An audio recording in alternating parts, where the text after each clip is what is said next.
ดัดแค่วแบบใดดีต่างกันแนวใดและแบบใดดีกว่ากัน 1. ดัดแค่วแบบโลหะเป็นแบบดั้งเดิมใส่เหล็กติดแค่วแต่ละเล่มข้อดีคือราคาถูกที่สุดควบคุมการเคลื่อนแค่วได้ดีข้อเสียคือต้องมาพบหมอตลอด 2. ดัดแค่วแบบเซรามิกจะคือแบบโลหะแต่ตัวเล็กจะเป็นสีขาวหรือใส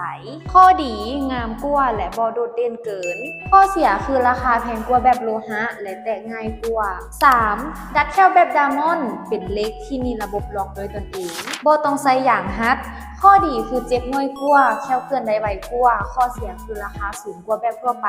4. ดัดแค่วแบบใสบ่มีเหล็กใส่ท่าใสครอบแค่วแทนข้อดีคือทอดได้บ่เห็นเหล็กเว้าและกินได้ปกติข้อเสียคือราคาแพงที่สุดและต้องใช้ต่อเนื่อง22ชั่วโมงต่อมื้อแล้วแบบใดดีกว่ากันจะขึ้นอยู่กับงบประมาณความต้องการด้านความสวยงามและระดับความซับซ้อนของแคลเด้อถ้าแคลซ้อนหลายดัดแบบโลหะหรือแบบไดมอนด์จะเหมาะกว่าแต่ถ้ามักแบบเยี่ยมห้อยดัดแคลแบบใสจะตอบโจทย์ที่สุดเด้อ